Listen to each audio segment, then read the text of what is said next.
Just gets you excited to talk about racing, doesn't it? Race number 1 of 10 certainly shook things up, had many drivers wondering what in the heck went wrong in Atlanta. We're here to break it all down as we go inside the playoffs. Hi, everyone. We are back again. I'm Shannon Spake, Daytona 500 winning crew chief Steve Letarte, a man of the people, over 15 years of experience in the NASCAR garage, Mr. Mamba Smith, and two-time Cup Series champion Kyle Busch. You're back again. We didn't scare you away, did we? Somebody was silly enough to call me back. We only got half the opinions. You just wait. We're going to keep getting those real breakthroughs out of them. We do. We do. A breakthrough. This is breaking news. I didn't know you wrote a book. Yeah, man. What do you mean? I had no idea. Do you Is see that a his Steve book? Letarte book? Yeah, it is. Leading the way. Can we get you to autograph this for Kyle on his way out today? I'll give it to And it Tom. lives on our table? Apparently. I love it. Wow. He said he can't read words with 2 syllables, but he can write a whole book. He said Nate Ryan actually wrote it, but I appreciate it. that is the way to do it. Oh, my gosh. Steve, last week, the term you used was vice grip of emotions. Did we see that? I think we did with some of the reaction. I think some drivers went down there and they looked out of character on the racetrack. Some aggressive, some way benign. We needed to see way more aggression out of some. And Joey Logano once again proved why he's a two-time champ, right? We talked about drivers that could step up to the moment, and that's what Joey did. It kind of reminds me of some of his championship runs. I'm not sure I had him on my radar, but he is now. Yeah, I mean, Joey always says that pressure is a privilege. He loves that pressure, and he took it to him this week. And I think Team Penske as a whole, they decided we're going to go in there and we're going to dominate this race from the front of the pack and not from the middle or try to get lucky through some wrecks. So it worked out good for them. Non-playoff guy messed up the whole thing and finished in the top 10, or it would have That's been a sweet. I'm here to spoil the party, all the parties. Unfortunately, we were a few spots short of being able to spoil it for a victory. But as you said, Logano being able to take a win away in the first playoff race of this year. Are we in an odd year or are we in an even year? Even year. Ah, okay. Let's see if it carries on and that streak is alive. That's right. Every even year, the 22 team has made the championship 4. So that's one of the stats that they threw out this year. So we'll see. It is an interesting. I mean, it's one of those things like, do you believe these? I was always these better weird... in odds. Well, I was 15, 17. I should have, could have won. I was close, and then 19. okay. Well, Yeah. I mean, listen, two. So We'll mix it up. And this is my off year, right? It's an even It's year. even year, so next year we got. That's okay. right. I'm back in. There you go. And running up front again, so that's good to see. We'll talk about all of that. Let us remind you of the playoffs, right? So 4 drivers are going to be eliminated after the first 3 races. Here's what the playoffs look like before Atlanta. Kyle Larson was the top seed. Joey Logano was down in 9th. We just mentioned that he got the victory because after Atlanta, let's go ahead and just flip that, why don't we? Because Logano goes all the way to the top, locking himself into the next round. It is a win and you're in NASCAR. And take a look at Larson dropping all the way to 10th. We're going to talk about his day a little bit later, but 9 of the top 10 finishers were playoff contenders with the 22 of Joey Logano leading the way. High speed and high rewards to kick off the Cup Series playoffs. Whoa! That's a huge one for Larson! Jason Briscoe's land is back. Both playoff contenders are now out of today's race. Stage win for Ryan Blaney. Team Penske 1-2 in stage 2. Really good stage points for Alex Bowman as well. Watch. Middle. Come down. I made it, but I flattened my tire. I got clobbered left rear wheel. Right rear corner hit the wall. I don't know. This could be anyone. 3 wide. How long can they survive, though, without a yellow? Then there's a caution. We're going to overtime. Let's go back to racing to finish this one off. How big is that push from Blaney for his Team Penske teammate? They're crashing into the wall. Caution comes out of the checker. Joey Logano prevails. Big win for Joey Logano, because let's not forget, he didn't even advance out of this round last season. I mean, every year's a different year. You got to go in and you got to play what cards are in front of you right then and there. And it's the nature of the beast. And Atlanta being the first playoff race of this year, it lends into Penske's hands. They've been so fast there, and especially fast on the restrictor plate races for the last couple of years with this new next-gen car. Yeah, the Fords, I mean, they have dominated raw speed at Atlanta, and they've qualified really well and execute really well. And it seems like more times than not, when it's drafting tracks, they do the right things together. If I am a Team Penske teammate, I want Ryan Blaney on my team because he always does the right thing for the team over for himself, and it showed out there again. So I'm going to take it out of nuts and bolts into the human element, and I think this is a big win because of the unknowns. We talked about it last week. Atlanta, Watkins Glen, Bristol, 3 tracks that can be very turbulent. So now with that automatic advancement, the 22 team can really just start looking ahead. While they will race at Watkins Glen at Bristol, their performance, other than maybe winning a stage or a race, it doesn't matter. So they're already looking ahead at the next round, Talladega, the Roval, and then we see the high speeds at Kansas. So I think that makes the 22 instantly a favorite moving forward, right? We talk a lot about points, but momentum's real and preparation time is real. This is now kind of like an off week in the NFL. Well, then I have 2 bye weeks. They have to go race, but they really don't have to prep. Is it an off week? Like, do drivers think of it that way as well? Oh, I would in that sense. You know, I know Logano has gone through and he's swept around before, so I don't think he looks at it that way. He's been impressive in many of these playoffs in these situations, but also it's just, to me, looking, as you said, that next round, you've got Talladega. That's another speedway race. Fords are fast. Penske cars are fast there. So that's one they're circling on the calendar. They want to run well at. They want to win there as well. Ryan Blaney has won at the Roval before. And then, you know, you get to the third one, Kansas. I think there's some history there with Logano at Kansas. Just a little bit. So, toughest round? Do you think this is the toughest round? This one Round one? Yeah, I mean, everyone keeps looking at this as the toughest round. Toughest is the wrong word. Most chaotic, yes. Yeah. Okay. The toughest is always the round of 8 because it's the 8 elite, right? They've advanced. This is no different than like the NCAA playoffs. You just don't want to be upset in round 1. But it gets tougher as you go because everyone kind of steps their game up. This one's about execution. If you don't execute, it'll knock you out. That's why this is important. And I think Denny kind of sensed that or tried to play to that, where the first round he was like, okay, I need 20 points per race, so I'm just going to ride around, whatever, we're going to talk about that. But like, he just needed a points number. That's all he was looking for. I look at the next round as the most chaotic round. You've got Talladega, the Roval, in Kansas. Like last year, we saw there were guys that were blowing tires and having issues at Kansas that knocked them out. Truex, right? He got knocked out of the playoffs at Kansas, a place where he's won before, dominated before, at a mile and a half, where he's won the most races in his career at mile-and-a-half tracks.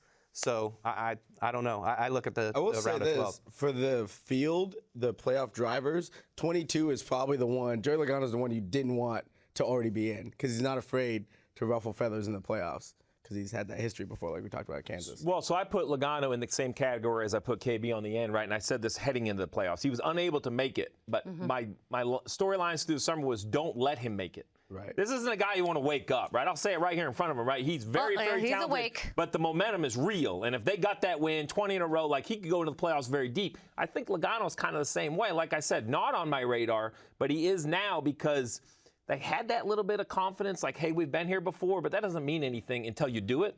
Now that they've done it, you said it. He's swept around before. He's won all 3 races in a round before. That is unbelievable. That's not the type of momentum you want to see Joey Logano kind of get going at the start of the playoffs. It's the real thing, momentum. You Momentum feel it? is. You Yeah, feel it? absolutely. Yeah, I'm rolling on it right now. Yes, you are. Yes, you are. We talked about Joey Logano not maybe being one of those guys that you necessarily thought of the favorites, but Kyle Larson certainly was. And, of course, he had a tough day out there in Atlanta. He started the race 6th. He was on top of the points coming in. But early in the race, the video was just incredible. The car just snaps loose on Kyle Larson, and he goes into the wall. And then, of course, he was hit by Chase Briscoe. Do you like, what does this feel like? Not good. Yeah, Ouch. I would assume that that's probably how you would describe it. I've had a wreck like that before. It was a practice crash at Daytona. Our sway bar came loose and it punctured the right rear tire. It snapped loose. I overcorrected, hit the wall. That is a vicious, vicious hit. I mean, it hurts. I can't believe he came on the radio so fast and was like, yeah, I think something broke. Like, I would have been out of breath. Like, the air probably would have been knocked out of me. So just a vicious hit. But I think, and Kyle said, he's like, I think something broke or I had a flat or something. The cars, that we weren't to the point in the race yet where people were really getting a sense and understanding that these cars aren't driving good. Like, Kyle's so used to his stuff driving great all the time because it's perfect always. Cliff Daniels has got the little magic fairy dust that goes on that car each week. And apparently they didn't sprinkle enough on it this week because he was loose. He didn't know he was loose yet. And that thing just got out from, he was also a little bit right front headlight out in the wind. And that really pins the right front corner of the car, makes you free. And the look of the crash, the 5 car getting sideways, it doesn't look like a lot. Like, you look at Blaney's sideways, we'll see later, and it didn't look like enough. When you're inside the car, you feel like you are like door numbers to the rest of the racetrack. I mean, it's crazy the feeling that you get with these cars. Well, talk about the second part, right? So he hits the wall viciously. Then the 14 of Briscoe, another playoff car, comes in at near full speed and hits him. We hear a lot of talk from the spotters up on the roof who kind of maneuver the cars through traffic or help. And they said it was a tough race to spot because of their proximity. He actually didn't see the accident from inside the car. That hit from Briscoe looked almost as tough as the hit into the wall. I think I said Austin Cindric. I did meet Chase Briscoe. When you see this, 43 Gs is what they said that this hit registered. Yeah, that's insane. I got some notes here. You do? All right, Well, you studied? Yeah, a little bit. Jet fighters, they pull about nine Gs. Okay, That's much lower than 43. Much lower than 43. If you go on a roller coaster, you're probably your fastest roller coaster is doing about 5 or 6 Gs, and that feels like a lot, right? 43 into the wall? That's insane. Do you even know, do you even have time to register what's happening inside that race car when it snaps loose and it goes into the wall? Are you like, here it comes, or does it just happen? He had an absolute split second to brace for impact. But he knew, when he got loose, you can even hear it. Like, if you go back and you just purely listen to the in-car engine and tire noise, you can hear it squeal. And then as it gets back straight, you lose the squeal, and then you pick up the squeal again as it's heading back up the racetrack. And during that time in which you kind of hear the squeal and you connect and you correct, that's when it's like, it's done, it's over, I'm wrecking. Like, this is gonna hurt. Like, I hope nobody else hits me is basically what you're getting to. And unfortunately, he got connected with Briscoe. Those are the days where I'm so thankful I was a crew chief on top of the pit box. And me on pit road talking into a microphone. I'm good with that. I texted Kyle after it. I was like, bro, I hope you're okay, man. That was a vicious hit. It was. And you did say that it's tough to gain, easy to lose, and he definitely did that. Some other drivers did as well out there in Atlanta, including Denny Hamlin. We'll break down his day coming up. God, that was a hit.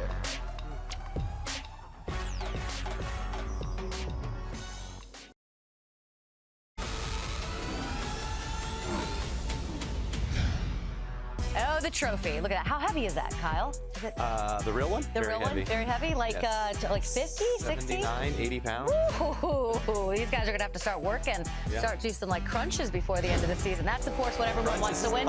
Crunches, lifts, deadlifts. I don't know. You do it all. It's core. Everything comes from this core. That's right. Yep, everything comes from the core. Joey Logano in Victory Lane this past weekend. You see them doing the double down, which is the little hand sign that they were. Shannon? It is. So Joey and I, right before the Coca-Cola 600, we got to go to Shaw Air Force Base. We hung out with the Gamblers, 77th Squadron. They are now being deployed in a couple weeks. So on Friday, they actually had a gala down there at Shaw Air Force Base and invited Joey and I to go down.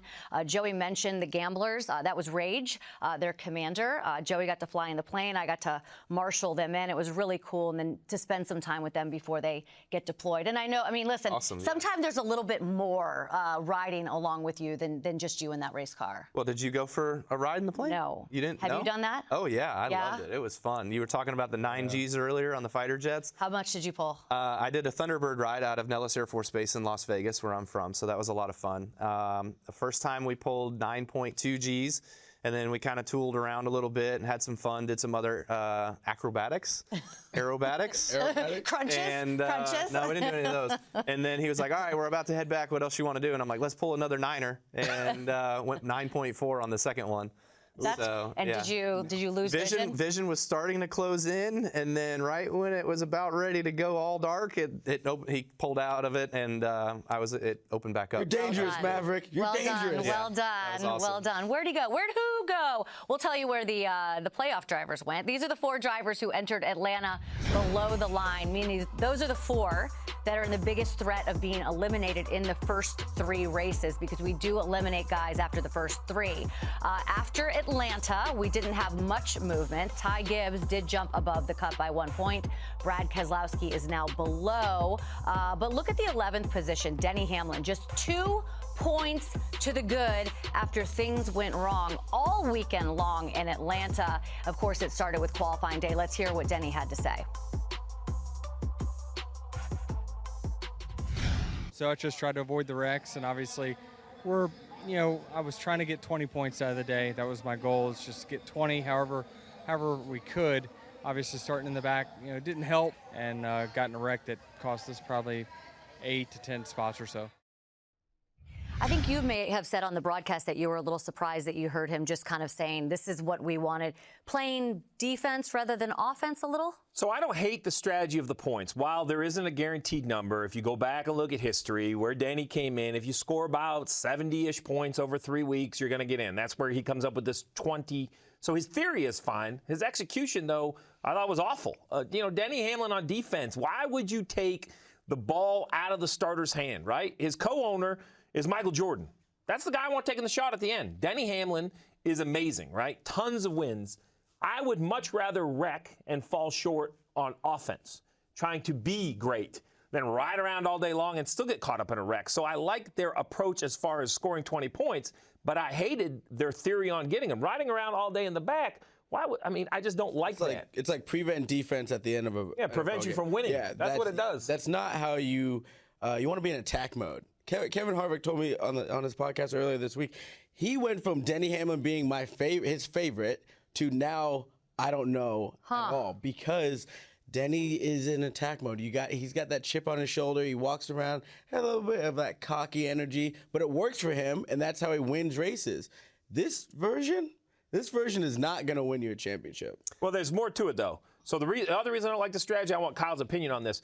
You just talked about Kyle Larson and being loose and how the cars drove down there. So you ride around all day long in the back, hoping for a wreck. First of all, hope is an awful strategy, right? I'd rather you be up there. But then when it's time to go, this isn't the interstate. You just don't flip the go button and drive through the field like your car may be good or maybe bad as your crew chief. I don't know what you need. You haven't tried to go all day. Well, and that's what I heard him say as well, too. So he talked about how when he did try to go middle of second stage or something, he thought he had a shot to move forward.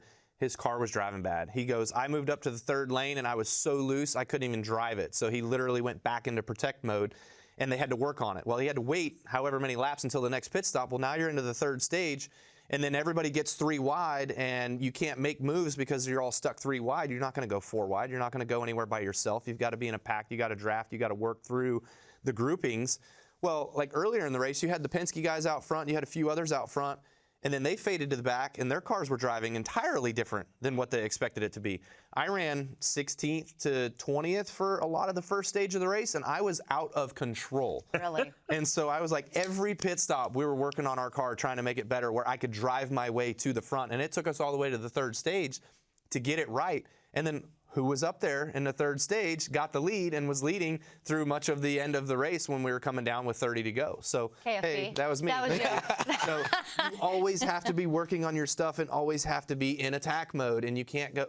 I didn't agree with that strategy as well either. We always talk about that at the restrictor plate races when you hang back.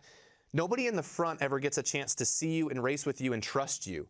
If you're not up there building that trust and that rapport with everybody, you're going to get hung out to dry anyways, even if you do get up there and inherit track position. This might be, but what's the number one question that Denny Hamlin gets asked every single season this time of the year? Is this your year? So you wonder if maybe he was playing a little defense because he's thinking about that. I don't know. I'm just speaking out loud here. If that's the mentality that he's going to have, this is a bad way to show it. I feel like this just isn't the way that they've created the brand of Denny Hamlin and the 11, Chris Gabehart as crew chief. Like, they are always in attack mode. They're always trying to outsmart and outthink everybody. But moving forward, I just don't think you can do it just trying to protect. So one thing that I looked at during the race too is Denny talked about not wanting to go up and get involved in something, right? In his car ill handling. The 47 car, his car must have been driving okay because he started 27th, 28th, somewhere in there. He drove up. He was running in the top 7, top 8, top 10 for a lot of the first and second stages of the race.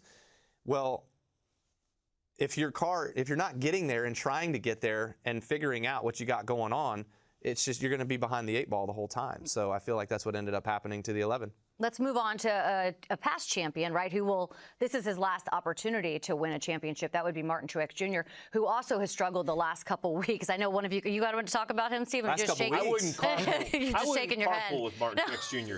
His luck is so bad. So, look, Martin, it's his last year full-time. Yep. He's already announced he's going to run the 500 next year. You know, he's won a championship. Could easily be a 2- or 3-time champion with just a couple better pit stops at the end of the championship race. Like, he has been there consistently in his career. Me too. But I would put you in this category then where I just think it's inevitable. Like, that much talent can't be denied. Remember, they came into the playoffs a year ago as one of the favorites, and it all fell apart like a house of cards, being eliminated early, and it has not regained. You talk about momentum. They've been down on momentum now for almost 12 months, and I'm waiting for something to happen. He's a little like Joey Logano. A lucky break, one lucky break, and if they win, there's no telling how far he could go. But right now, I'm not sure if there's a lucky break coming. This 19 car has speed, cannot finish. Once again in Atlanta, he was the opposite of Denny Hamlin. He was up there in the mix, and he gets caught up in a wreck. This is exactly why I said last week I'm worried about the 19 or the 54. Not because they're not fast. They're fast, but something has happened to them every week. It feels like of the entire season. And you see him running towards the front. They're in the top 10. He gets in a wreck with Ryan Blaney, who ends up, finishing in the top 3. So, they just can't finish the races, and I don't know how you flip that, Kyle. I don't know either. I mean, it's like they forgot how to walk. I mean, they're just stumbling each and every time they get to the racetrack. So I hate it. Would I say that I put my name with Martin Truex Jr., that it's his name that will carry that. Fair. Right? Martin's been there, done that. He can do it. I don't know. The last year of being in a Gibbs car, doesn't really go well. Right now, there'd be no 50s, there'd be no peanuts, there'd be no green. I'd have a rabbit's foot. If there's any lucky charm, any bad element, I'd be going through the truck. Anything at this point. I don't care if I have to bring somebody in with some incense. Get some sage, something has to change. So Steve is superstitious. Let's take a look at the top 10 because, of course, Martin Truex Jr. was not up there in the top 10, but you know who was? Kyle Busch was. Led some laps, was up there very close to the end of that race, making a run for the win. All for a Walmart sign. I know. Well, we're going to talk about that in a second. But Alex Bowman, because listen, Alex Bowman has had the questions about where are you going to be next year? Are you going to be in this car?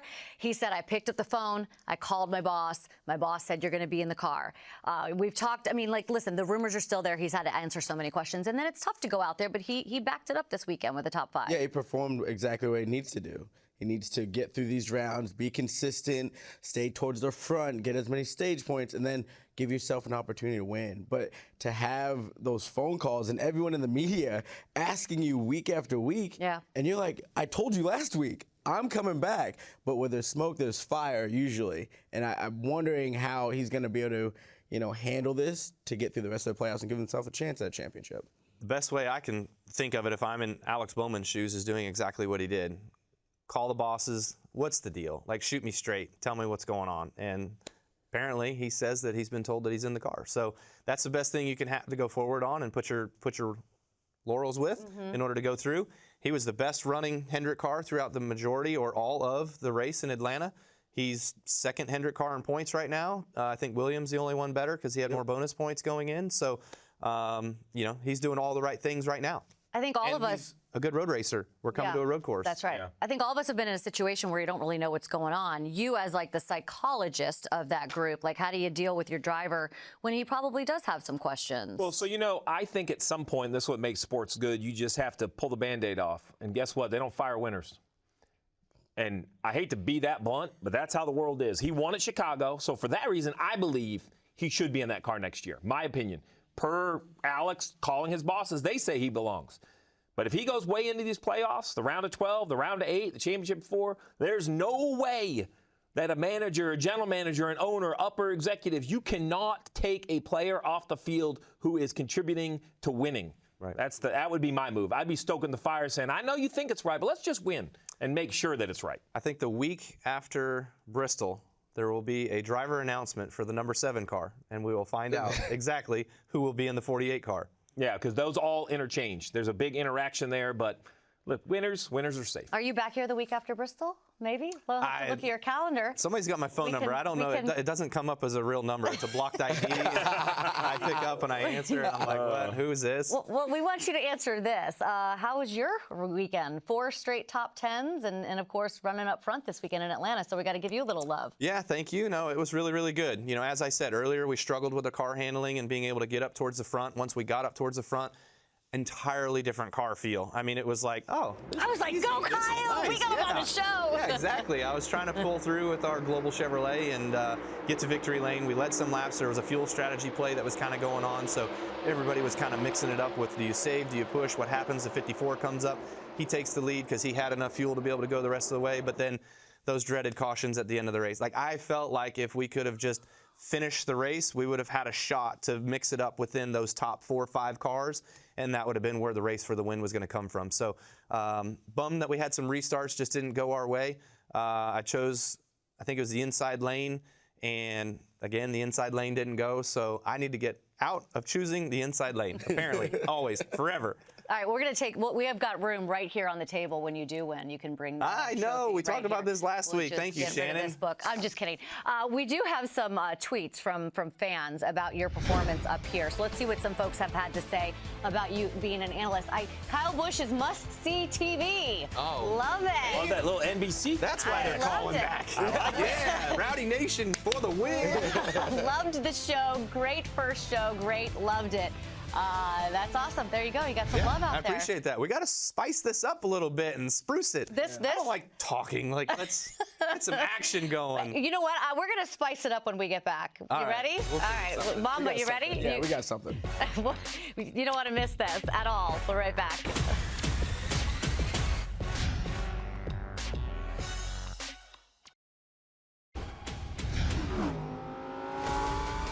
The Mamba style is the Mamba style. It cannot be replicated. He's one of one. He's always got like a leather jacket or something, even if it's 100 degrees outside. He's high top sneakers and wild pants. I think he's got great style, great vibe. Unique within the NASCAR garage anyway. He used to have a sweet flat top. I wish he'd bring it back. So we grew up all around together. He was my interior guy in 2012.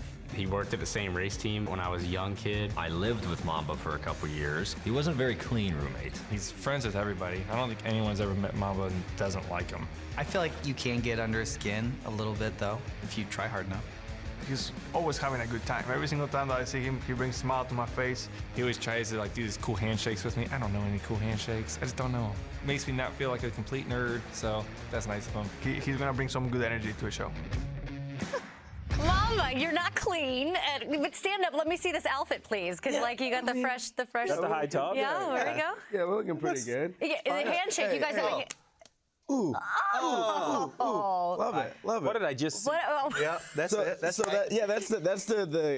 the Rowdy Busch handshake that we made up. Okay, so wait a minute. So let's explain. You're usually on the stage, right, for driver intros. Driver intros. So you introduce the guys. They walk across the stage. So when Kyle Busch walks across the stage, that is what you guys do every time? Every time. Okay. Yeah. How did this start? So, well, I don't know. It started, we were at Media Day. And I'm like, I need to get these guys doing something more fun and loosen up before. And those moments are big for the fans, right? That's the most they see them without their helmets and everything on. So I'm like, all right, I need to start coming up with something. And I used to play baseball and basketball. I used to do handshakes with my guys. So I told Kyle we should do something. And we started working on this thing during Media Day. And I said, let's add the salt because everyone's always so salty at him. So he throws it over his shoulder. He just added that the first time we did it. I was like, this is locked in. So every time, do you have different handshakes with every driver? Yeah, everyone has a different handshake. Let's see it again. One more time, please. We got to see the salt. A little salt. Do we get our own handshake? This is boom, boom, boom, boom. Yeah, that's on the I'm going to tell you, though, I am going to take something of that. That's a real creative way. One of one. One of one. I don't like that. That could go both ways. I like that. One of one. Yeah. Listen, Denny also said I had good style, so I gotta, he knows. Denny knows style. He knows style. I'll take that. He does. I'll give him that. Hang on, Blaney, real quick. Give me this. Blaney gave me trash, man. You on national TV? You're gonna tell everybody I'm a dirty roommate? Yeah, there you go. God forbid. Wait, you mean the defending champ, the champ? Yeah. Just one of one. Speaking of dirty laundry or trash or whatever, what happened this weekend on the racetrack?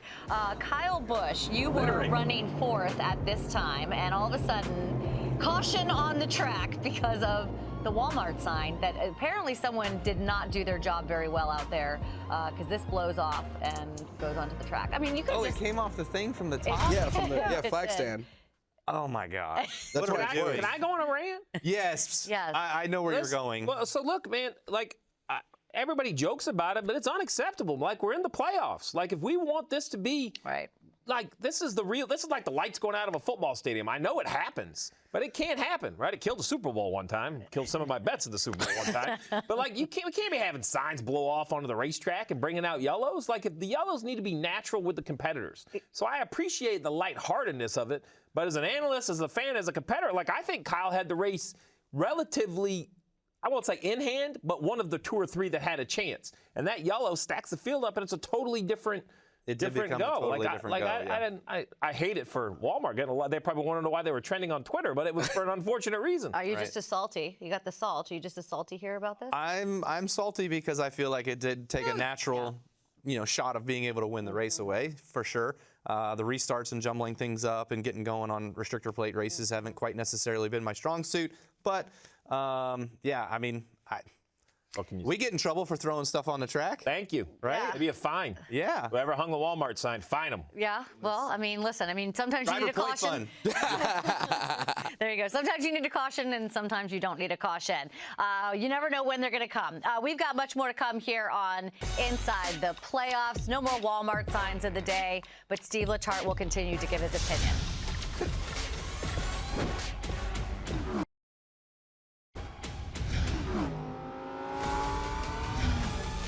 Kyle Busch, Mamba Smith, Steve Letarte, I am Shannon Spake, and we are inside the playoffs. This weekend, we're heading to Watkins Glen. It is the second race in the round of 1 for the NASCAR playoffs, and really the only true road course that we have in the playoffs this season. Can we get to see things mix up? Well, listen, I think Watkins Glen's been on the schedule forever. It's one of the fastest road courses we go to. It's going to be interesting to see who matches. Joey Logano performed in race 1. Opportunity exists in race 2. How much of this round, what you said it's a chaotic or it's the craziest, is because of this race right now? I think just the unknowns of Atlanta, restrictor plate racing, getting up in a crash. Crash didn't really happen there, so it was kind of dull per se. But if there would have been, I don't know, 6 or 7 cars and 2 or 3 crashes, we would have talked about how chaotic race 1 was. So Watkins Glen, it typically runs like a true road course where you get to see, strategy come into play and a tire fall off. What's that going to look like this time around? Fuel game, I don't know that we'll see the fuel game as much. So I think it's going to run more like a true race. What is it like up there this time of the year? Fans are they just love it up there, perfect. Don't they? It's awesome. It's chef's kiss. Yeah. Listen, the fans up there are wild. Right, we got they're like the Buffalo Bills fans, right? That's that group. They are excited, and it's a beautiful area. It's going to be really nice in September, and I'm excited to get up there and cut it up with them. We're going to have Mamba jumping off the roof into onto a table. If y'all bring a table, I will. Oh my goodness! I'll do it. Wow. Bring a table. Do not hurt yourself. Chiefs better be tuned in.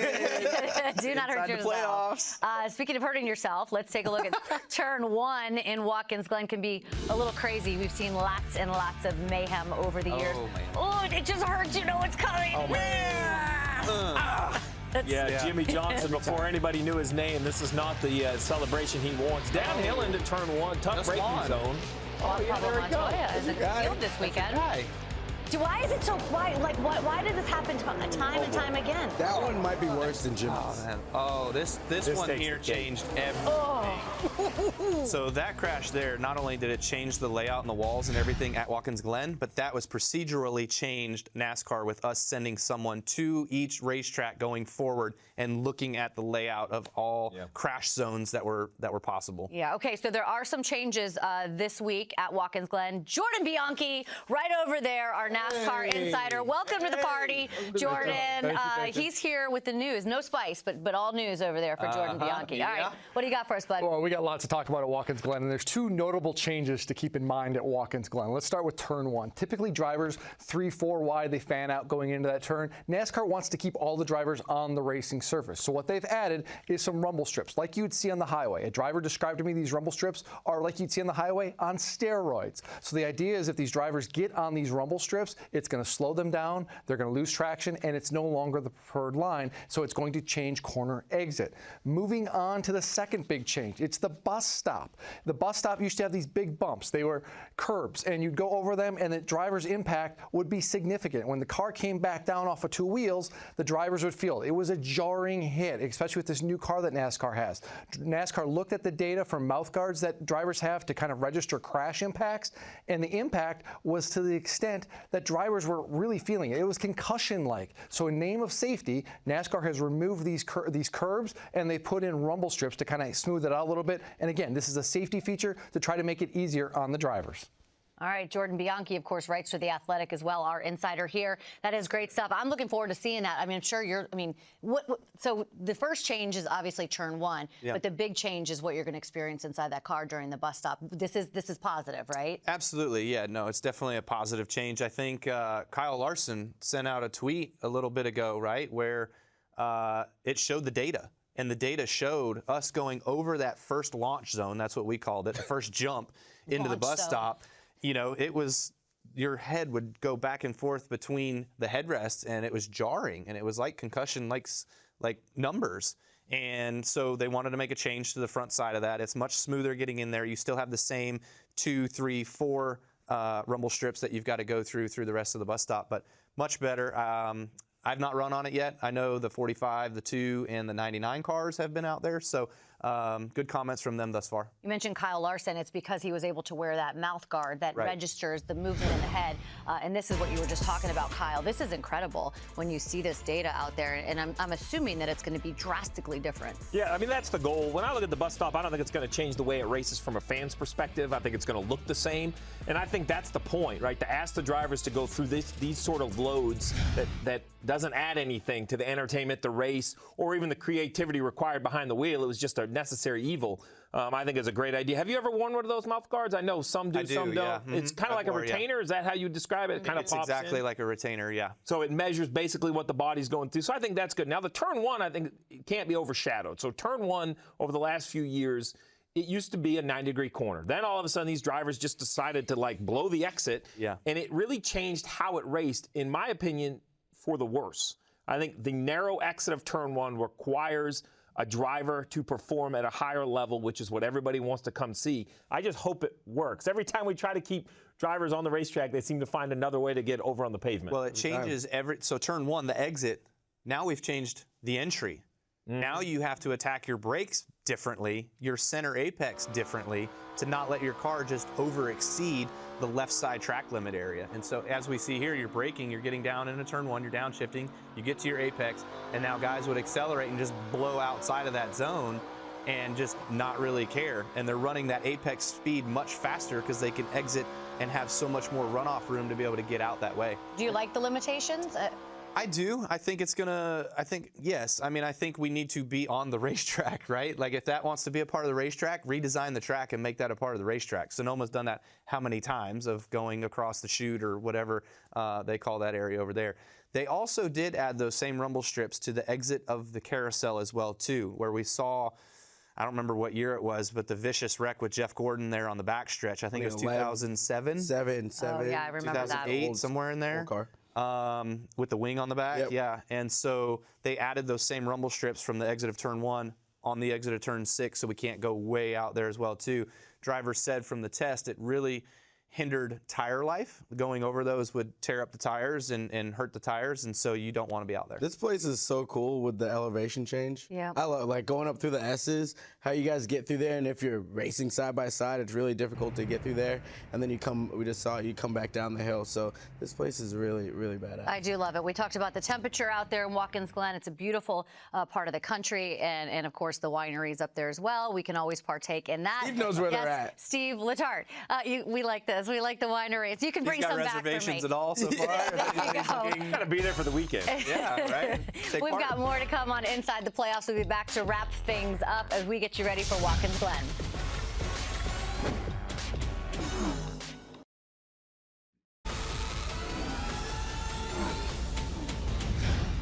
So I'm used to telling you which drivers are good at road courses or places that we're going, but we're going to go the opposite way, right? We're going to tell you which drivers have struggled the most on the road courses, and these are those 4 drivers. You see Denny Hamlin, 2 points to the good. The other 3 guys are below that line. So it's a points gain, and when you take the playoff drivers and the 4 that average the least amount of points at the road courses in the next-gen car, that's the 4 of them. And I don't think we're surprised Harrison and Brad don't really jump out as road course racers. Chase Briscoe has had some success.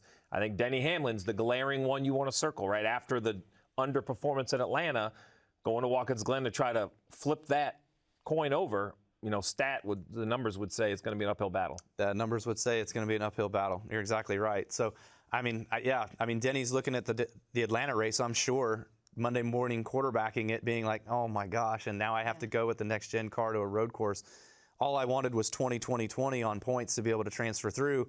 Well, now, what does he need now? He needs 47 in 2 weeks or something like that? More. He needs more. Many more. So, yeah. And then the other three guys, just Brad. I remember Brad being, me and him battling how many times at Watkins Glen going for race wins year after year, and not so much as of late. So, yeah, on the opposite side. He's definitely got to, I think he has, other than Harrison, I think he has the biggest gap to fill this weekend just to stay in the hunt and get to Bristol, like to where they can point their way in. He definitely doesn't want to knock himself out. And then Chase Briscoe and Boswell, his crew chief, Richard Boswell, I think they should just throw a Hail Mary.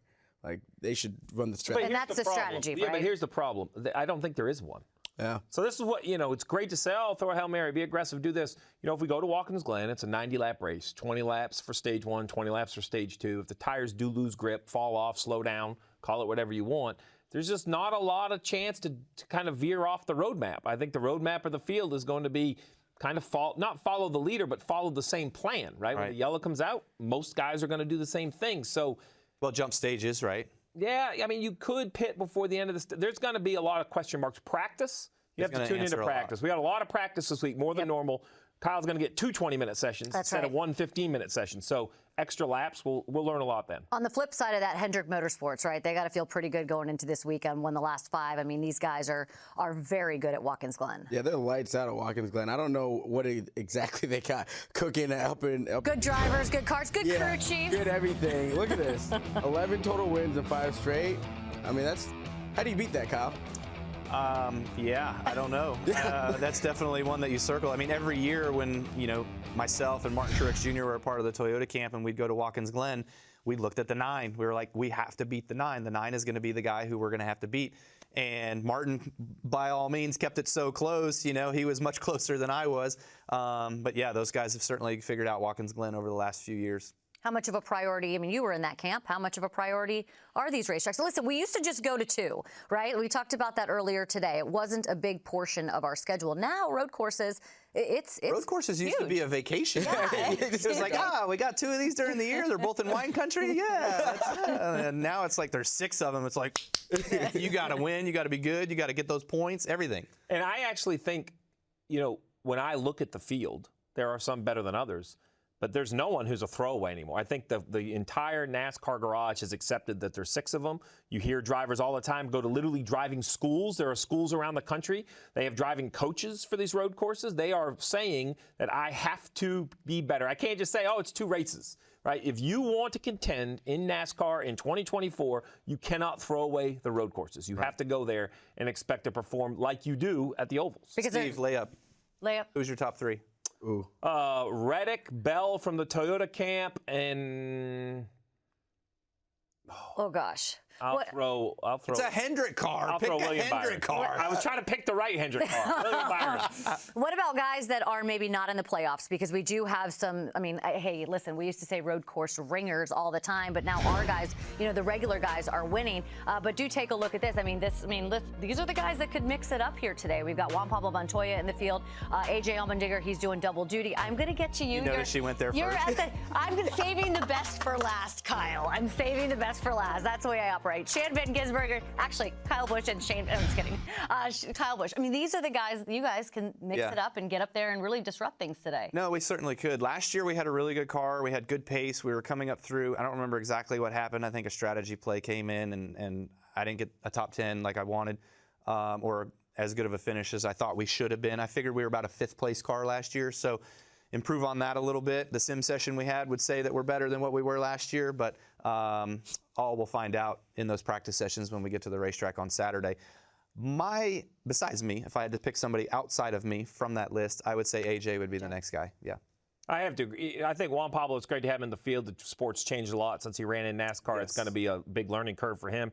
SVG has pace, but I think that stands out of Chicago. That's a street course. He's normalized at the normal courses. Very. I think he's going to be much more, he's only going to be good. Not to stand out great. I mean, he's still very good, but he's going to be in the mix of the top 12 or 15 drivers. Yeah, no, it's AJ. AJ. It's AJ Allmendinger. I think he's like Tom Brady on road courses to SVG's like Pat Mahomes.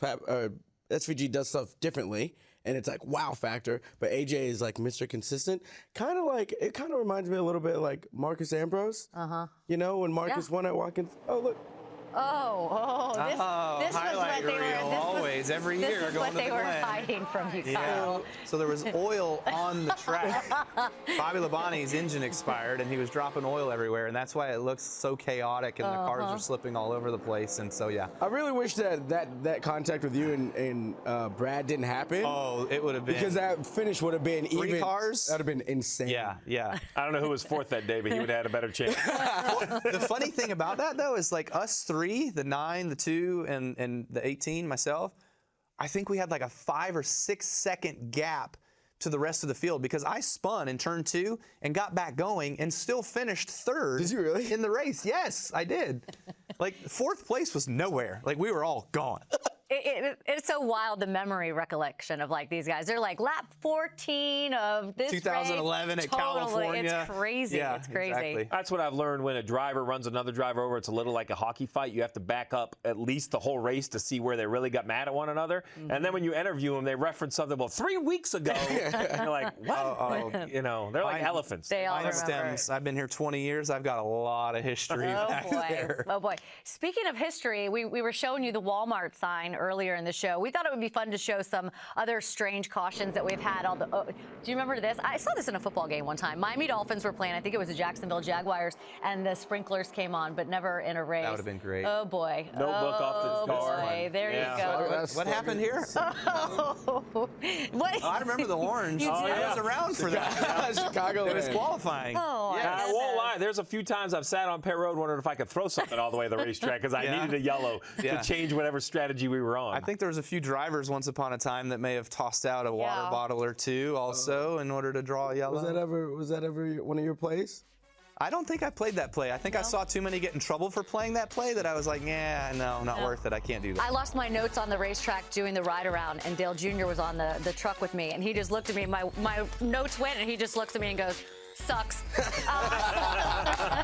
We're going to be back here next week inside the playoffs. Good luck this weekend in Watkins Glen.